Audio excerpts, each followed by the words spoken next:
갓생 사는데 도움이 될 만한 정보들을 10분 내로 요약해드려요. 이번에는 스트레스의 힘이라는 책을 읽고 요약해봤어요. 바로 본론으로 들어갈게요. 스트레스의 좋은 효과는 크게 네 가지가 있어요. 1. 스트레스는 에너지를 줘요. 2. 스트레스는 삶의 의미를 찾게 만들어요. 스트레스는 예방접종 역할을 해요. 스트레스는 친밀한 관계를 조성해요. 스트레스 받으면 짜증나기만 하는데 이게 무슨 말도 안 되는 소리냐고요?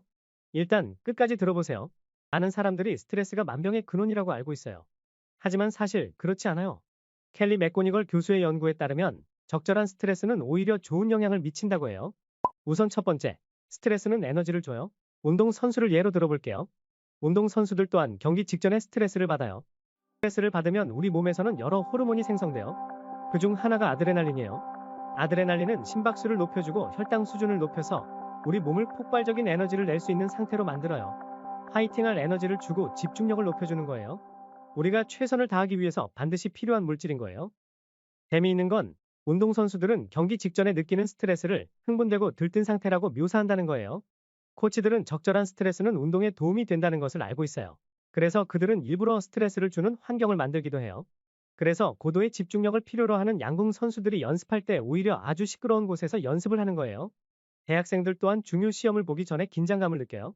하지만 학생들은 그 똑같은 스트레스에 대해 표현을 완전히 다르게 해요.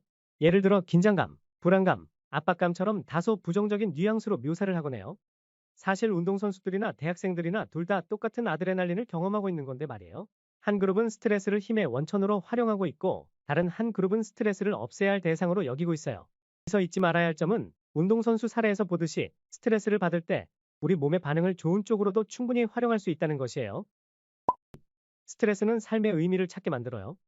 스트레스를 느끼면 사람들은 그것에서 어떠한 의미를 찾아내려는 욕구를 가지게 돼요. 누구나 이런 생각 한 번쯤 해봤을 거예요. 학교에서 공부하다가 또는 일하다가 문득 나 이렇게까지 해야 되나? 내가 대체 왜 이 일을 하고 있는 거지? 그러면서 자연스럽게 내가 뭘 위해 살아가는지 삶의 목적에 대해서도 생각해 보게 됐던 경험? 누구나 한 번쯤 경험해 봤을 거예요. 스트레스는 이렇게 삶의 의미를 찾으려는 욕구를 만들어요. 스트레스는 예방 접종과도 같은 역할을 해요. 아까 운동선수 예시와 같은 맥락이에요. 그래서 나사 비행사들 또한 평소에 스트레스 받는 상황 속에서 임무를 수행할 수 있는 훈련을 한대요. 우리도 마찬가지예요. 미리 작은 스트레스들을 경험하면 나중에 더 큰 스트레스를 받는 상황에서도 이루고자 하는 일을 해낼 수 있게 될 거예요. 4. 스트레스는 친밀한 관계를 조성해줘요. 스트레스를 받으면 옥시토신이라는 호르몬도 분비돼요. 아드레날린처럼 옥시토신 또한 스트레스를 받으면 생성되는 호르몬 중 하나예요. 이 호르몬은 다른 사람과 사회적 관계를 맺고 싶게끔 만들어요. 평소에 전화 통화를 자주 하지 않던 사람도 긴장되는 발표를 앞두고 친구에게 전화해요. 사회적 친밀감을 통해 마음을 진정시키고 싶은 거죠. 바로 이 호르몬 때문인 거예요. 그런데 누군가는 이렇게 얘기할 거예요. 스트레스가 좋은 영향을 주기도 한다는 것을 머리로는 알겠다. 그런데 현실은 다르다.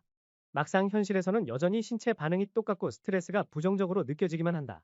충분히 이해해요. 저 역시 이 책을 읽고 바로 큰 효과를 보진 못했어요. 다행스럽게도 이 책에는 스트레스를 긍정적으로 활용하는 방법에 대해서도 소개하고 있어요. 그 방법이라는 것이 그다지 구체적이지는 않아서 제가 생각해낸 구체적 방법들과 합쳐서 정리해봤어요. 일단 방법들을 소개하기에 앞서 한 가지만 먼저 말씀드릴게요. 이 책은 심장박동수를 진정시키는 방법을 알려주지 않아요. 켈리 교수는 스트레스에 대한 관점을 좋게 바꾼다고 하더라도 스트레스에 대한 신체 반응이 달라지지는 않는다고 얘기하고 있어요. 관점을 좋게 바꾸어도 여전히 심장이 뛰고 식은땀이 날 거라고 해요. 다만 그러한 신체 반응을 좋게 활용할 수 있는 방법을 알려주고 있어요. 1. 스트레스의 악영향뿐만 아니라 좋은 영향에 대해서도 알아두세요. 의대생 제나를 예시로 들어볼게요. 내가 평소에 스트레스 느꼈던 대상 또는 상황들의 목록을 작성해보세요. 그때 신체적으로 어떠한 반응이 나타났는지도 적어보세요. 실습 발표를 일주일 앞두고 긴장감을 느끼고 있다. 시험을 생각하면 심장이 빨리 뛰고 속이 울렁거린다. 그 스트레스에 대해 평소에 가지고 있던 부정적 생각 적어보기. 긴장감 때문에 실습 당일에 발표할 내용에 집중이 잘 안 되는 것 같다. 실수라도 하면 어쩌나 걱정된다. 실수하면 너무 창피할 것 같다. 이번에는 그 스트레스가 주는 긍정적인 효과도 적어보기. 나중에 실제 수술을 하게 되면 더 긴장될 텐데 실습이나 발표는 더 큰 긴장에 대해 익숙해지는 연습을 할 수 있는 좋은 기회이다. 실습을 통해 새롭게 배우는 것, 깨닫는 것이 있을 것이다. 내가 한층 더 성장할 수 있는 기회라서 기대된다. 단, 이 내용들을 내가 두고두고 볼 수 있는 곳에 적어두세요. 언제든 쉽게 찾아볼 수 있고 검색도 가능한 노션 같은 온라인 툴을 사용하는 것을 추천드려요. 2. 앞서 적은 내용을 스트레스 받는 상황 속에서 매일 꾸준히 떠올리기. 책에서 저자는 위와 같은 생각의 전환을 사고 중재라고 표현하고 있어요. 말이 어려우니 그냥 다르게 생각해보기 연습이라고 표현할게요. 평소에는 스트레스에 대해 안 좋게만 생각했다면 좋은 면에 대해서도 생각해보는 거죠. 그리고 저자는 그러한 단 한두 번만의 연습으로도 놀라운 효과가 있다고 해요. 하지만 개인적인 경험으로는 절대 그렇지 않아요. 그럴 것 같으면 이미 이 지구상 모든 사람들이 스트레스와 문제없이 잘 지내고 있었겠죠. 개인적 경험상 한두 번에 다르게 생각해보기 연습으로 엄청난 변화가 일어나지는 않아요. 다행히 저자는 평소 연습의 중요성 또한 강조하고 있어요. 그리고 스트레스를 느끼는 바로 그 순간이 연습의 효과를 극대화할 수 있는 가장 좋은 기회예요. 그래서 우리는 일부러 스스로에게 적당한 스트레스를 줘야 돼요. 그리고 그렇게 스트레스를 받는 순간에 다르게 생각해보기 연습을 해야 해요. 하루 이틀 말고 매일 꾸준하게요. 저자는 그냥 매일 연습하라고만 말하지 구체적 방법을 알려주지는 않아요. 그래서 이것도 제가 나름 구체적인 방법을 생각해봤어요. 스트레스를 받을 수 있는 연습 모임에 참석해보세요. 예를 들어 동기들과의 정기적으로 실습 발표 연습을 할 수도 있겠죠. 또는 당근, 소모임 등에서 진행하는 오프라인 발표 모임에 참석할 수도 있을 거고요. 네, 입맛에 딱 들어맞는 모임을 찾기는 쉽지 않을 거예요. 모임 찾느라고 시간 허비하지 마시고 최선책이 없으면 차선책을 그냥 선택하시기를 바래요. 가능하면 매일 연습하는 것이 좋겠지만 현실적으로 매일 연습하기는 어려울 거예요. 아쉬운 대로 일주일에 한 번 정도 연습하고 나머지 6일에는 다른 방법으로 연습하시면 돼요. 이때도 창의력이 좀 필요해요. 어떤 다른 방법들이 있을지 고민해봐야 하거든요. 스트레스 주는 그 상황을 상상하면서 집에서 혼자 연습해보기. 모임이 전혀 없다면 스트레스 주는 그 상황을 상상하면서 집에서 혼자 연습해볼 수도 있을 거예요. 그런데 집처럼 편안한 장소에서 혼자 연습하면 원하는 만큼의 적당한 스트레스를 받지 못할 거예요. 심장 박동을 빠르게 해주지 못할 수도 있어요. 만약 그렇다면 억지로 스트레스 받을 때와 유사한 신체 반응을 만들 수밖에 없겠죠. 예를 들어 헬스장에서 달리기로 심장 박동 수를 높여볼 수 있어요. 이 외에도 다양한 방법들이 있을 거예요. 한번 직접 창의력을 발휘해서 방법을 찾아보세요. 정기적으로 반복 연습하기. 이제 남은 건 실천이에요. 하기 싫어도 매일 연습해야 해요. 다시 한번 반복하지만 스트레스에 대해 다르게 생각하기를 연습하셔야 해요.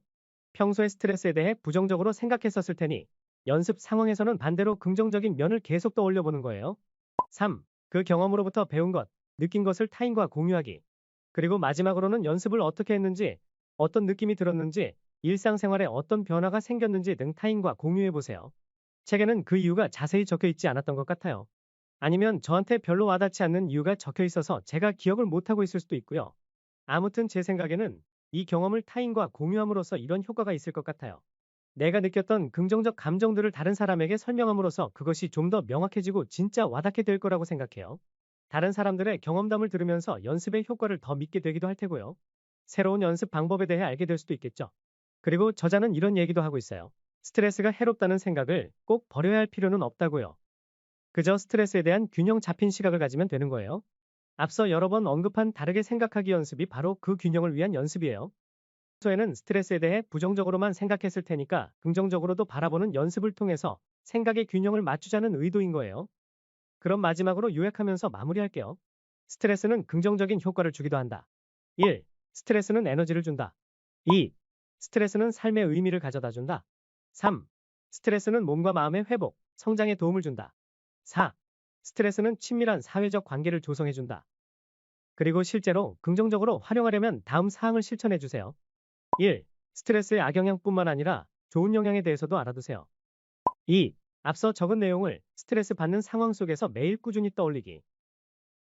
3. 그 경험을 타인과 공유하기. 이 컨텐츠가 도움이 되었다면 구독과 좋아요 꼭 눌러주세요.